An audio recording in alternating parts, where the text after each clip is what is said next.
दोस्तों, ऐसी जानकारी के लिए अभी चैनल सब्सक्राइब करें ताकि हमें और अधिक प्रेरणा मिले। सिखिज्म, जिसे सिख धर्म के नाम से भी जाना जाता है, 15वीं सदी के उत्तरार्ध में भारत के पंजाब क्षेत्र में प्रकट हुआ। इस धर्म के संस्थापक गुरु नानक देव जी थे, जिन्होंने धार्मिक कट्टरता, अंधविश्वास और जातिवाद के खिलाफ आवाज उठाई। सिख धर्म का उदय उन समयों में हुआ जब भारतीय समाज में धार्मिक और सामाजिक असमानता अपने चरम पर थी। हिंदू और मुस्लिम धर्मों के अनुयायियों के बीच मतभेद और संघर्ष के समय में गुरु नानक देव जी ने मानवता, समानता और एक ईश्वर में आस्था का संदेश दिया। गुरु नानक देव जी का जन्म 1469 में रावी नदी के उठाते थे। उनका मानना था कि ईश्वर एक है और सभी मनुष्य बराबर हैं, चाहे वे किसी भी धर्म, जाति या लिंग के हों। इस प्रकार सिख धर्म की नींव समानता, भाईचारा और न्याय के सिद्धांतों पर आधारित हुई। गुरु नानक देव जी ने अपने जीवन काल में कई देशों और स्थानों की यात्रा की, जिसे उदासियां के नाम से जाना जाता है। उन्होंने भारत, तुर्की, अफगानिस्तान, अरब और अन्य कई स्थानों का भ्रमण किया और अपने उपदेशों के माध्यम से एक नई आध्यात्मिक चेतना को जागृत किया। उनके विचारों और शिक्षाओं को उनके अनुयायियों ने आगे बढ़ाया, जिससे सिख धर्म धीरे धीरे एक संगठित धार्मिक परंपरा के रूप में विकसित हुआ। गुरु नानक देव जी के बाद 9 और गुरुओं ने सिख धर्म का नेतृत्व किया। प्रत्येक गुरु ने धर्म को और अधिक संगठित, सामुदायिक और सशक्त बनाया।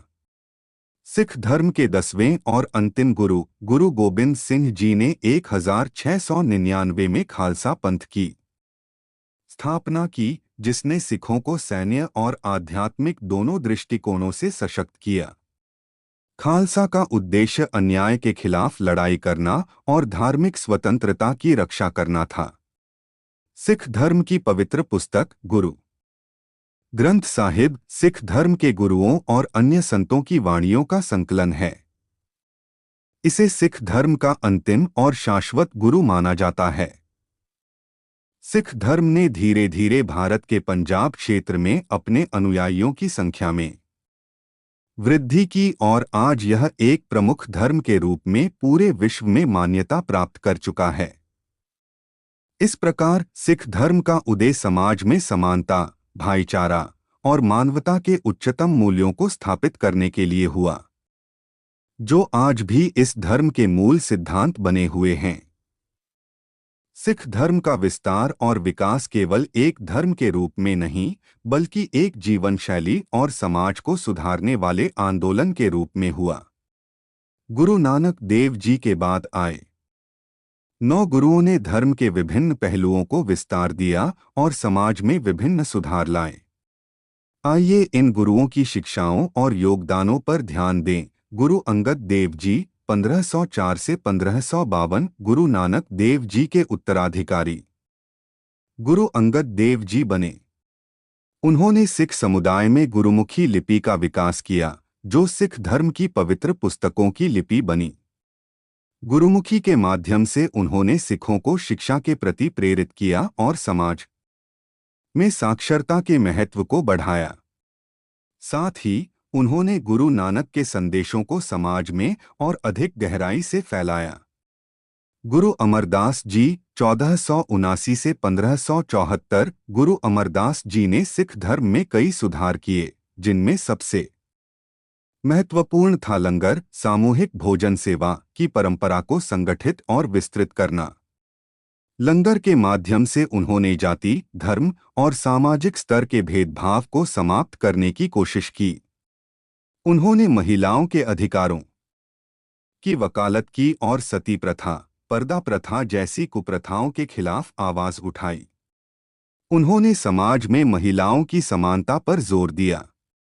गुरु रामदास जी 1534 से 1581, गुरु रामदास जी ने अमृतसर शहर की स्थापना की, जो आज सिख धर्म का सबसे पवित्र स्थल है।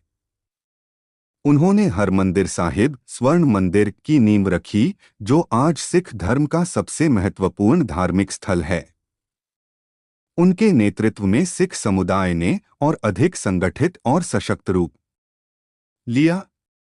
गुरु अर्जन देव जी 1563 से 1606। गुरु अर्जन देव जी सिख धर्म के पांचवें गुरु थे। उन्होंने सिखों की पवित्र पुस्तक आदि ग्रंथ का संकलन किया, जिसमें सिख गुरुओं और संतों की वाणियों को संकलित किया गया। उन्होंने हरमंदिर साहिब का निर्माण भी पूरा किया। गुरु अर्जन देव जी ने समाज में न्याय और मानवता की सेवा का संदेश फैलाया। मुगल शासक जहांगीर के शासनकाल में उन्हें गिरफ्तार किया गया और धर्म के प्रति उनकी निष्ठा के कारण उन्हें शहीद कर दिया गया। गुरु हरगोबिंद जी 1595 से 1644। गुरु हरगोबिंद जी ने सिख धर्म को सैन्य शक्ति से भी जोड़ा। उन्होंने सिखों को शारीरिक और आत्मिक दोनों प्रकार की शक्ति के लिए प्रेरित किया और मीरी और पीरी सांसारिक और आध्यात्मिक सत्ता की स्थापना की। उन्होंने सिखों को धार्मिक स्वतंत्रता की रक्षा के लिए हथियार उठाने का संदेश दिया, जिसके कारण सिख धर्म को और अधिक सशक्त स्वरूप मिला। गुरु हर राय जी 1630 से 1661 और गुरु हरकृष्ण जी 1656 से 1664। गुरु हर राय जी और गुरु हरकृष्ण जी ने सिख धर्म की शांति और सेवा की परंपरा को आगे बढ़ाया। गुरु हरकृष्ण जी को बहुत कम उम्र में गुरु गद्दी मिली, लेकिन उन्होंने लोगों की सेवा और मानवता की रक्षा के लिए समर्पित जीवन बिताया। दिल्ली में चेचक महामारी के दौरान उन्होंने बीमारों की सेवा की और इसी कारण वे स्वयं भी बीमार हो गए और उनका निधन हो गया। उन्हें बाल गुरु के नाम से जाना जाता है। गुरु तेग बहादुर जी 1621 से 1675। गुरु तेग बहादुर जी सिख धर्म के 9वें गुरु थे। उन्होंने धार्मिक स्वतंत्रता की रक्षा के लिए अपना बलिदान दिया। जब मुगल शासक औरंगजेब ने हिंदुओं पर इस्लाम धर्म अपनाने का दबाव बनाया, तो गुरु तेग बहादुर जी ने उनके अधिकारों की रक्षा के लिए अपनी जान दी। उनका बलिदान सिख धर्म में एक महत्वपूर्ण घटना है, जो धार्मिक स्वतंत्रता के प्रति सिखों की प्रतिबद्धता को दर्शाता है।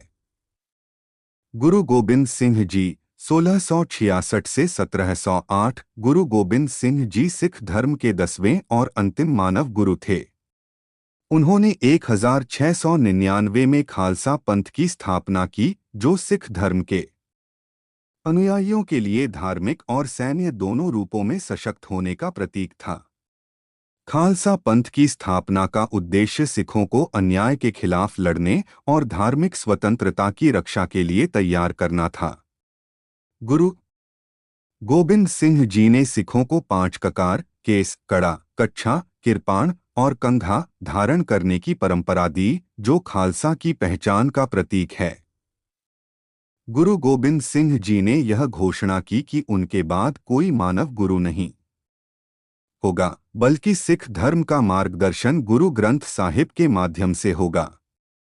उन्होंने कहा कि गुरु ग्रंथ साहिब ही सिखों के लिए शाश्वत गुरु होंगे। गुरु ग्रंथ साहिब और सिख धर्म की वर्तमान स्थिति। गुरु ग्रंथ साहिब सिख धर्म की पवित्र और शाश्वत धार्मिक पुस्तक है।